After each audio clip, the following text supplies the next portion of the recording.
ये जो चुनाव है ये केवल रामदास मुर्मू जी का लिए नहीं है, केवल टाइगर जयराम दा के लिए नहीं है, ये लड़ाई हम सब की है। ये लड़ाई हम सब की है, हम सबको मिलकर लड़ना है, हम सबको गांव गांव में जाना है, हमको सबको बताना है, चाहे वो आदिवासी रहे चाहे मूलवासी रहे। ये समझना होगा वर्तमान समय में हमें बांटने के लिए पता नहीं क्या क्या षड्यंत्र रचा रहे हैं विरोधी दल, लेकिन उनको आने वाले समय में हम लोग जवाब देंगे कि यहाँ के आदि लोग, यहाँ के मूल लोग एक है, और आप हमें जितना भी लड़ाने का कोशिश करें, हम आपस में लड़ने वाले नहीं है और आपसे डरने वाले नहीं है। निसंदेह आज हम लोग ना चाहते हुए भी इस मैदान पर इकट्ठा हो रहे हैं, इसका एकमात्र उद्देश्य हमारा है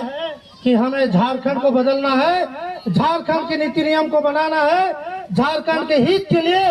झारखंड के हक और पहचान के लिए, झारखंड को बेहतर बनाने के लिए आप और हम सब मिलकर इकट्ठा हुए हैं। आज हम लोकतांत्रिक देश में कहें तो चुनाव एक बहुत महत्वपूर्ण हमारा विषय होता है, क्योंकि लोकतांत्रिक देश में, लोकतांत्रिक देश के इस संविधान में कहा गया है कि आप कोई भी व्यक्ति आए चुनाव जीते और अपने जनता के हित के लिए कार्य करें। आज हम लोग घाटशिला उपचुनाव में हमारे आदरणीय रामदास होने के बाद इस उपचुनाव में हमारी जो लड़ाई हुई है वो लड़ाई एनडीए गठबंधन और इंडिया गठबंधन हमारे प्रतिरोधी दल है, हमारे विरोधी दल है। और आप सभी को पता है कि ये जो चाहे इंडिया की बात करे या एनडीए की बात करे, अर्थात झारखंड मुक्ति मोर्चा की बात करे या फिर भाजपा की बात करे, भारतीय जनता पार्टी की बात करे, दोनों ही नेता के पुत्र हैं,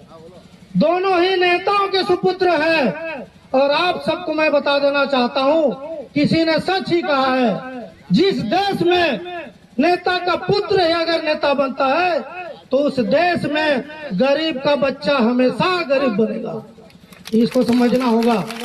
इसीलिए परिवर्तन जरूरी है, बदलाव जरूरी है, योग्यताओं को, योग्य लोगों को आने की जरूरत है। अगर हर जगह सेटिंग गेटिंग चले, हर जगह नेता का बेटा कहीं राज चले, तो जनता का बेटा कब क्या कर सकता है, ये सोचने का विषय है। आज इस घाटशिला जो कि हमारे यूरेनियम के लिए प्रसिद्ध स्थल, यहाँ नरवा माइंस, जादूगोड़ा,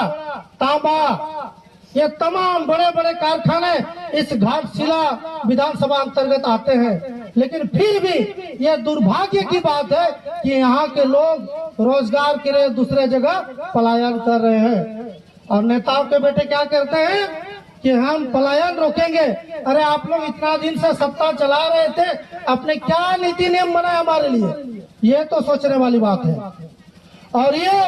घाटशिला के लिए सबसे दुर्भाग्य की बात है कि यहाँ से जो यूरेनियम का कच्चा आयरन, यूरेनियम का कच्चा माल यहाँ से जाता है हैदराबाद, हैदराबाद बन के तैयार होता है, और उसके बाद वहाँ का जो कचरा वो आकर फिर इसी हमारे जादूगोड़ा के अंतर्गत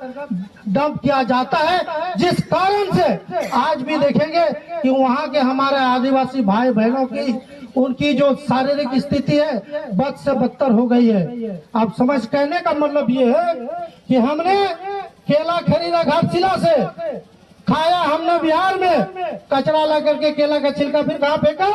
घाटशिला में। तो ये तो दुर्भाग्य की बात है। तो ये हमारे लिए सबसे,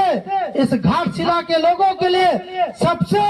एक बहुत ही बड़ा चिंता का विषय है। और इस विषय को लेकर हमारे माननीय टाइगर जयराम दा ने सदन में भी कहा है कि जादूगोड़ा के लिए, जादूगोड़ा वासियों के लिए, यहाँ के लोगों के लिए अगर कोई आवाज नहीं उठाया तो हमारे माननीय टाइगर जयराम दा ने उठाया है। साथियों, मैं यही कहना चाहूंगा, ये जो चुनाव है ये केवल रामदास मुर्मू जी का लिए नहीं है, केवल टाइगर जयराम दा के लिए नहीं है, ये लड़ाई हम सब की है, ये लड़ाई हम सब की है। हम सबको मिलकर लड़ना है, हम सबको गांव गांव में जाना है, हमको सबको बताना है, चाहे वो आदिवासी रहे चाहे मूलवासी रहे। ये समझना होगा वर्तमान समय में हमें बांटने के लिए पता नहीं क्या क्या षड्यंत्र रचा रहे हैं विरोधी दल, लेकिन उनको आने वाले समय में हम लोग जवाब देंगे कि यहाँ के आदि लोग, यहाँ के मूल लोग एक है, और आप हमें जितना भी लड़ाने का कोशिश करें, हम आपस में लड़ने वाले नहीं है और आपसे डरने वाले नहीं है। दोस्तों, मैं जहाँ तिलक के नोड़े विशेषकर अब शाम तक को मेरा प्यार